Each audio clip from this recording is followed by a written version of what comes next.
Happy Friday, everybody. Welcome back to Brown Bag Bets. Powered by BetSperts, we are your daily dose of quick hit handicapping and sports betting picks. I'm Alex Christensen, and joining me, as always, Mr. Andy Molitor. And for a little Friday fun, we bring in Matthew Rooney. But I want to go back to you, Andy, because you're taking next week off. Where the hell are you going? Up north. It's Matt's. This is like what Matt does too. Like you go to the cabin, right? That's a thing. Yeah. That's what you do in the Midwest. You go to the cabin. I'm going up north, up to the lake. The big lake they call Gitchagumi. It is the just. Is that a real name?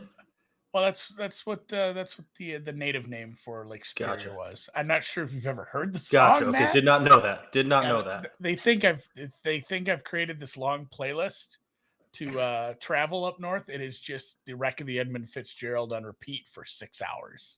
Like we're gonna pound that history into them as we go up there. These kids are like, "Oh, we're going swimming." Nah, it's cold. It's not really a lake. It's like an ocean.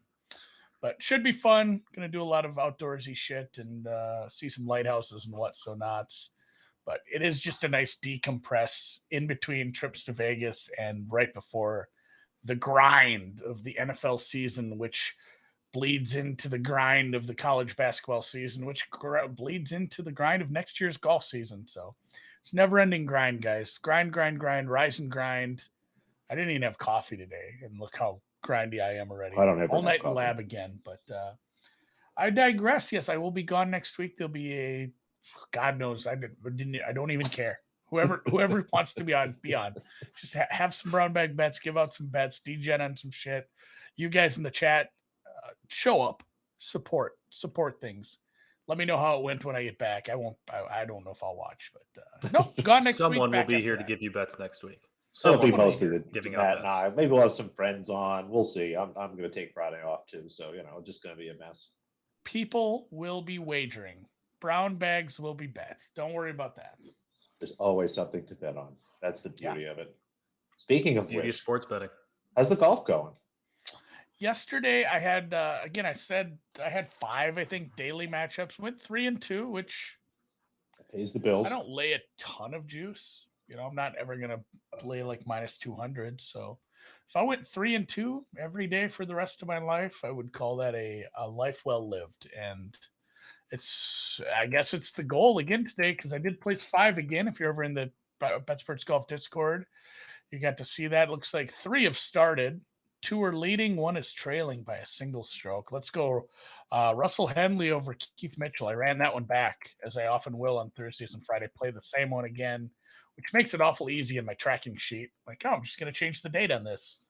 The names are a same to protect the innocent, but I do have one that starts a little later. And honestly, I'll tell you this. I played Smalley over Straka, but that starts like right to bleep now. So that one is going now. But later on today in the afternoon, I did play a matchup of one of the guys who played some of the worst golf yesterday in Tony Finau. And that's the tough part about golf and betting on golf. This is perhaps the hottest golfer on the planet over the last month. He is a long hitter on a course that really rewards people who hit the ball long. And he just had a couple of bad holes and shot like 6 over yesterday. He's almost dead last. He's really had a poor Thursday. Now, normally you got to look at some of the, I don't know, maybe motivational factors around a guy like this with a big tournament on the horizon. And hey, on a normal Friday, it's like, well, buddy, you're not making the cut. Like, what's the point of backing you? This is a no-cut event. And everybody gets paid. There's a ton of money. There is every incentive in the world for him to shake it off. A lot of times you'll see this where a top player, any player, has a bad Thursday and just kind of goes out there and goes through the motions on Friday because they ain't making the cut. They ain't getting a check. But it's a bad way to start a tournament. But he has 3 days to slowly chip away at that. And even if you find yourself in the middle of the pack, or you can make yourself a couple $100,000 by moving up the leaderboard. Finau he's unflappable at this point. It's not like he's sitting there running down with a lead, as we often joked about, where he struggled with in the past, protecting a lead. I I don't think this course was what caused problems. He just had a bad day, and that happens in golf. So I got him and Justin Thomas rated essentially the same with everything except for form. Like I have Finau as the better player in recent and kind of middle term form. I have Finau as a nice long hitter on a course that does, again, reward things like that. So getting him at plus 112, that's a number that's still there. I bet this at BetOnline/Lovig this morning. I would think this should be minus 110 both ways. Like getting plus 112 felt like a little gift. So give me Tony Finau over JT. And then he was one of my outrights too. The best part about that, I took 4 outrights. I don't know, maybe did I give them out on this? I did. I gave these out on You mentioned Wednesday. them quickly, and I think you did give them out. I gave them out on Wednesday, it looks like in the sheet. And 3 of them shot really nice 4-unders yesterday. And One of them that was did not. great because they're a shot or 3 off the lead, and the people ahead of them aren't real like threats. And then Tony Finau shoots 6 under or 6 over. So I've got three tickets, and then I've got Tony kind of just hanging out in my sheet, looking at me like, "Oh yeah, there's $100 you're not getting back, buddy." But such is life. So we'll cheer for Tony. But boy, Xander, Morikawa, or Young, if one of those guys could win the tournament, what a way to start vacation Sunday would be. Having an outright hit. Was it Siwoo Kim who was 5 over through 7 yesterday? And I saw you tweeting about him. He had a 9 on a par 4. Ah, yes, okay, he so did. that's what it was. Okay. So yesterday I bet What did he against finish him. at? It wasn't. Oh, good for you. 7 over. I thought by your tweet you might have bet on him. No, I'll send those 2. But yeah, he is dead last. He is a shot behind Tony, 68th place out of 68, and that was the case. I took Mito Pereira in a matchup. Mito went out and shot 3 over, but he still won that matchup by 4 strokes because it was against Siwoo. So a single hole sometimes is enough to make you some money. I like what you said, though, about Finau and the fact that this is a no-cut event. I wonder if there's a little inefficiency in the market wrapped around that, where, again, like you'd have a lot of guys who just kind of tank today because they're going to next week, but there is no next week and there is no cut. So if he's going to bail, he just quits, right? And he wouldn't do that. Yeah, it's just like, hey, normally it's just get through these 18 holes. Like, you're not making the cut. You're not playing this weekend. You're not cashing a check. Just go use this as a spot to maybe try some stuff out, and that's fine. But, like, yeah, Finau is 5th in the FedEx standings. There's zero chance he's, he could finish dead last, and he's still moving on to the finals. But I mean, there's still a lot of money to be made and a lot of golf to play this weekend. Unless he withdraws, he has to play another 54 holes. So why not go out there and try to fix some things today? So I think he'll play at least decent today. Let's hope, because that's my pick. Now, one of my favorite questions to ask you, Matt, is there afternoon baseball? And almost never is afternoon baseball on Friday. But today, Matt, is there afternoon baseball? It's the one redeeming quality about the Chicago Cubs organization is that they play Friday day games at home. And they are at home today on a Friday. So that means we have a 120 start, 220 start for you, 120 start for me. And of course, I'm going to have a pick for it because I'm always going to give you a day baseball pick if we have it. I actually did some research this morning. Credit me. Went out onto AccuWeather.com, checked to see which way the wind was blowing in Chicago today up north at Wrigley Field. The wind is blowing southwest, which means the wind is blowing in at Wrigley. And usually on those day games when the wind's blowing in on Fridays, you see a lot of baseballs that look like they're way gone, and they end up about 10 feet short of the warning track. We have also 2 pitchers throwing today who aren't fantastic, but Keegan Thompson has been really good at home for the Cubs his last few starts. I think quality starts in both of his last 2. Aaron Ashby throwing for Milwaukee has quality starts in 3 of his last 4, despite not the greatest season. So we're going to roll the dice here with 2 teams who have also been playing some lower scoring games as of late. The Cubs just beat the Orioles 3-2 yesterday. The Brewers played a relatively low scoring series with the Dodgers. Wind blowing in at Wrigley on day baseball. I guess let's root for some really funny looking long shots that end up being about 10 feet short of the wall. So we're going to go under the 9.5 there at minus 114. And then the Guardians and White Sox kick off a 3-game series here. Big one for both of them. I'm going to take the Guardians' first half result plus 110 versus the White Sox, which we talked about on Tuesday. Means they have to be winning. If you want the money line, I believe that's about minus 120 for the Guardians, but I took the value at plus 110. So Cleveland to be winning after the first half. The Sox are coming off a decent 2-2 split at home against Houston, but the offense was a little bit slow. Yeah, that to last start. game was decent. Well, yeah, when you have an important series coming up, you just kind of let the bullpen. You kind of punt with the bullpen, which is exactly what Tony La Russa did. He hung Gio out to dry because he needs to save the bullpen and threw out Vince Velasquez and Jose Ruiz, who are nothings. So the bullpen's fully rested for the White Sox. Vince Velasquez, former Philly. There you go. Wasn't very good, and he isn't very good here, which is why he threw three. It's why he threw 3 innings when they were down 10 runs late yesterday. But 2-2 split against the Astros. Even the 2 games the Sox won were come from behind late, and they were 3-2, 4-3 wins. So they were lower scoring games. They were rallying the offense late. Sox aren't hitting very well with runners in scoring position. So even if they're getting those early, I trust Cleveland with Tristan McKenzie on the mound, who's been pretty good. I think this one's a close game late, but I'm going to take the Cleveland Guardians first half result. I just think there's too good a value, especially with how up and down Lance Lynn has been all season. And then in that same game, I'm going to take Eloy Jimenez 2+ hits. He's been really good in August. He's hitting over 400. He has multi-hit games in 9 of his 18 outings so far this month.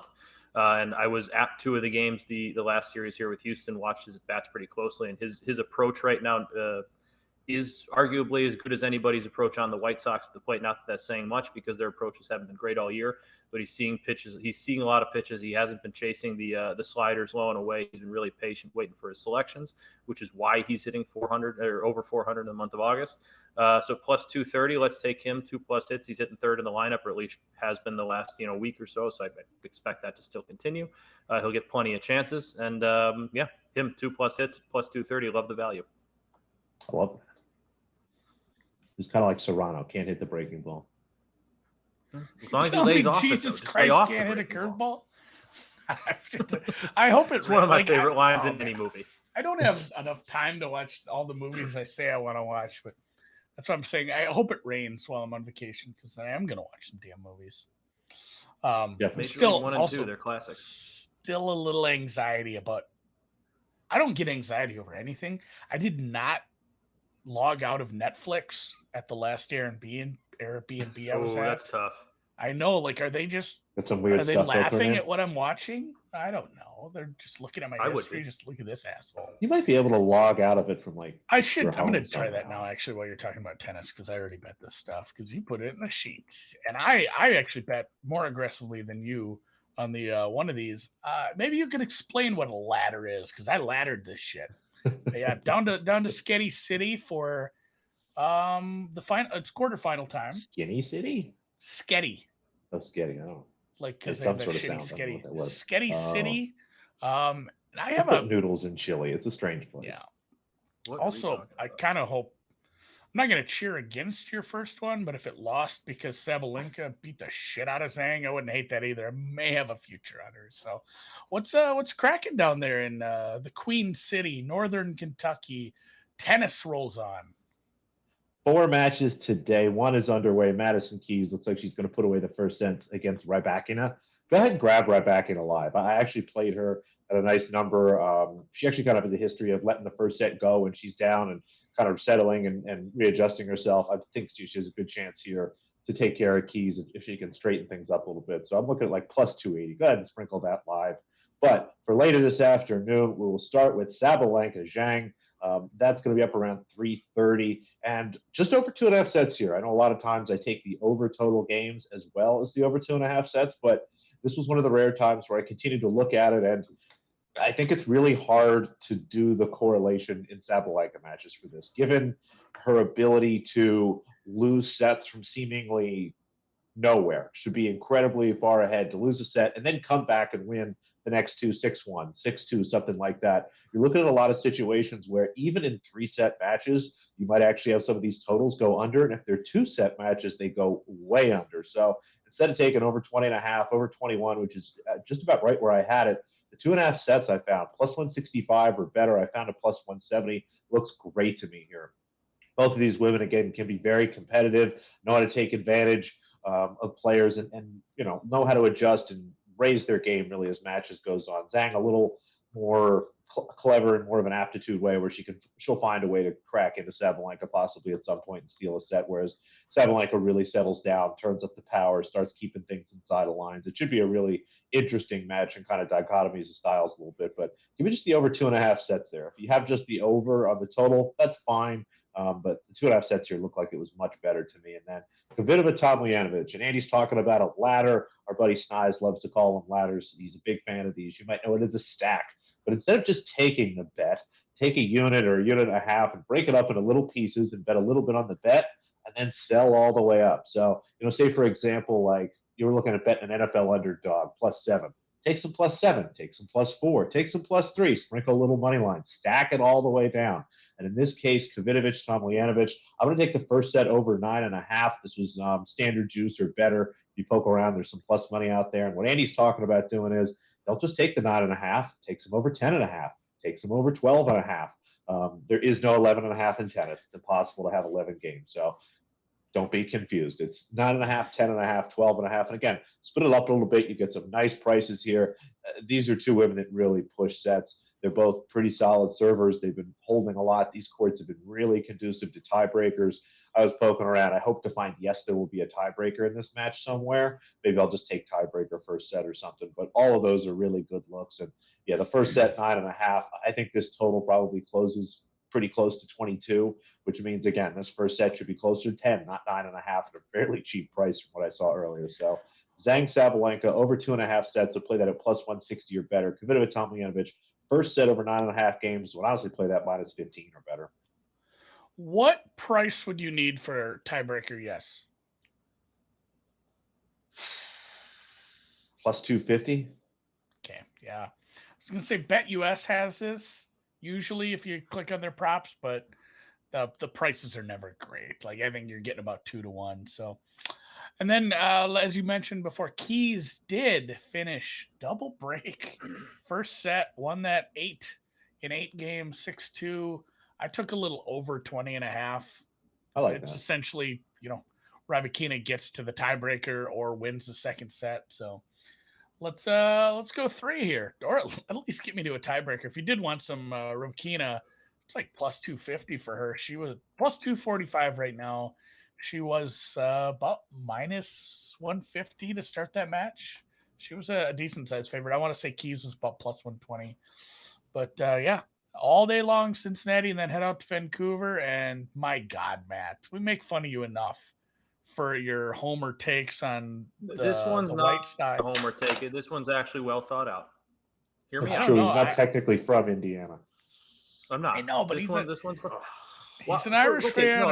No, Andy, college football expert. Then tell me why we should take under 8.5 wins for Notre Dame. No, I'm Notre Dame, and everybody always bets over on Notre Dame. I can't name a single player. Like, I just want to.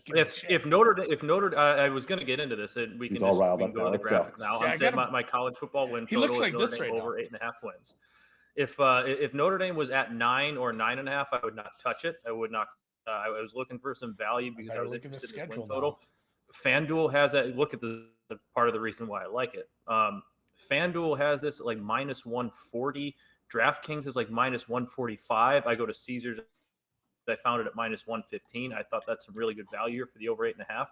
Notre Dame has 3 really big marquee matchups. Ohio State, which they're in all likelihood going to lose. The next 2, though, they get Clemson at home, who I told you I like their over 10.5 wins.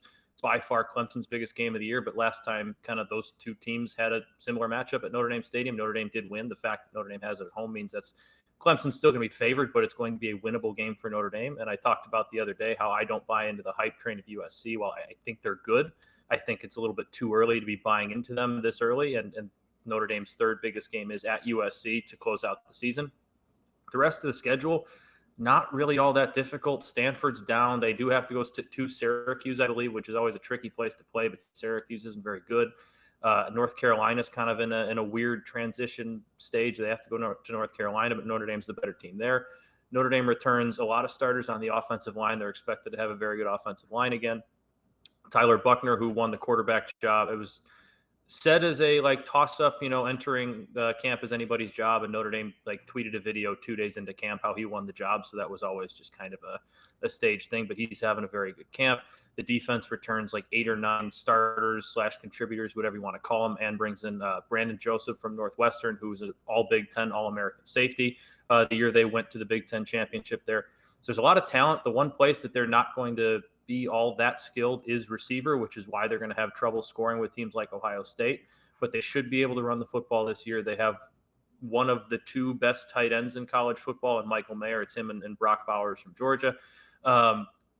Looking at their schedule outside of those big 3 games I mentioned, that the toughest team is home against Boston College, who is Phil Dracovics, their quarterback, former Notre Dame kid. He's a pretty solid player. He's going to be a pro prospect, but that team's not all that good.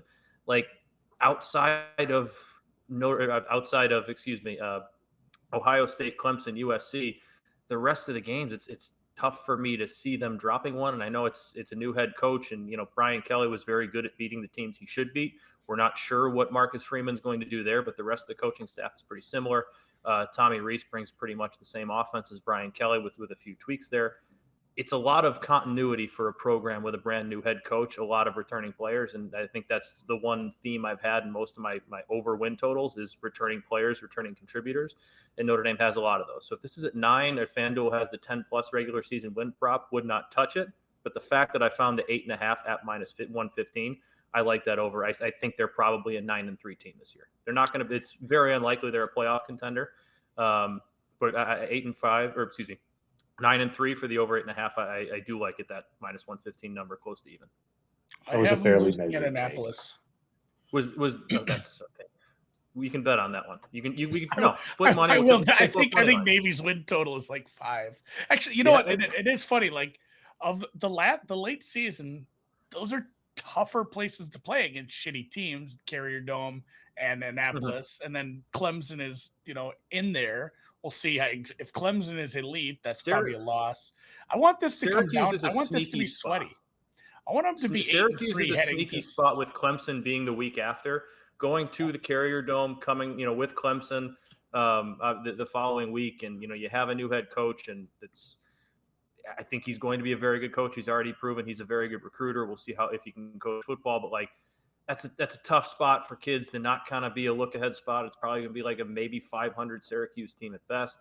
But I don't know. I think if they can go, 1-2 in those Clemson, Ohio State, USC games, which I think is very doable, maybe steal one from Clemson at home if Clemson isn't quite as good as is more of last year's Clemson than the one we think they could be this year. The path for 9-3 is very much there, and that's why with the value of -115, I just like the over. Was that well thought out enough? That wasn't a homer take. If they beat Clemson, they 1,000,000% lose to Navy. Letdown spot of the century against a service academy at Annapolis. That's a dead spot. But it's a veteran. It's not like a young, talented team. It's a veteran. Navy first half. Starters back. Navy first half. There you go. I just want them to be 8-3 heading to Los Angeles last week to make it sweaty. Well, then I'd hedge on some USC money line. Yeah, you could take some USC.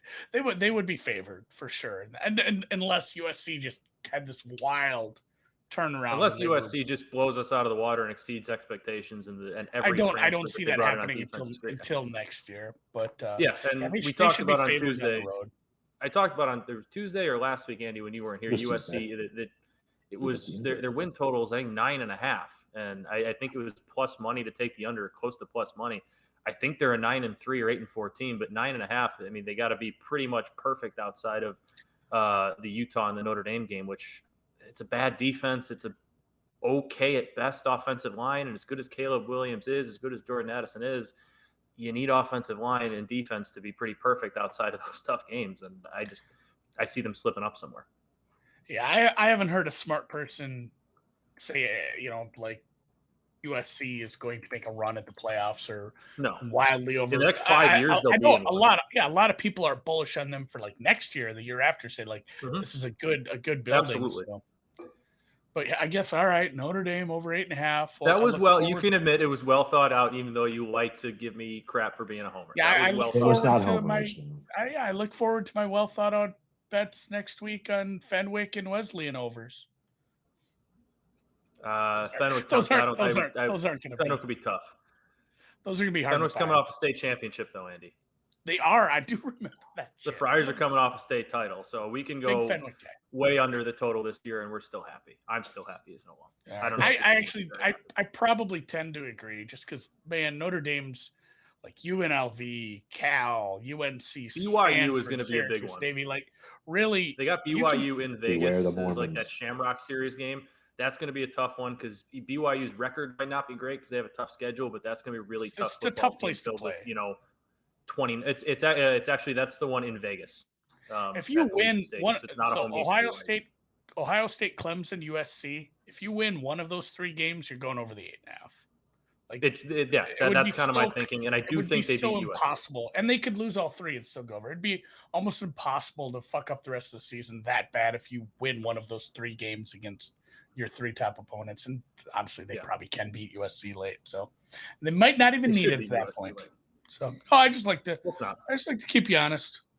I know, but I'm sticking to my guns here. That wasn't like some of my White Sox -1.5 homer takes. That one was a well thought out. And honestly, at -140, like I wouldn't take the over 8.5 because it's just not worth it at that point. But at -115, that's a pretty good price. Yeah, especially, and I mean, it brings up a final point for me before I go on vacation. Shop around on even this shit. Like, we talk about props, especially this stuff. Props and futures and award markets are all over the board all the time. Like when I got that Pickens number, and again, they didn't let you bet a lot, but the whole world's Pickens like 15 or 20 to 1, and a certain offshore book still had 50. Like that stuff happens all the time. But even with these win totals, like Matt's saying, there's places where it's a full game off from one book to the other. When I bet the Bears under, there was places that were -160 to the under. I went and found a place that had -110. Even the juice. If you're going to invest in a season-long bet like that, try not to pay that much juice, guys.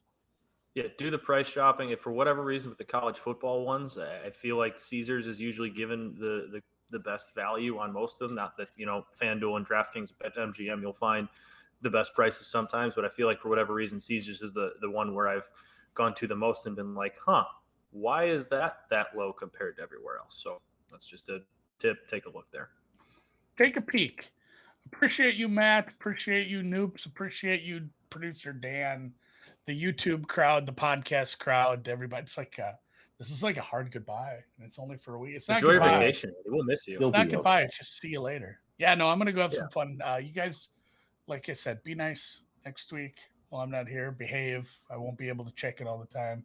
Not you guys, like the audience. I don't want to see the sex spots. I don't want to see the sex spots in the YouTube chat, guys. So keep that out of there. Just say all right. Pictures. Hit the thumbs up, and we'll see you next week.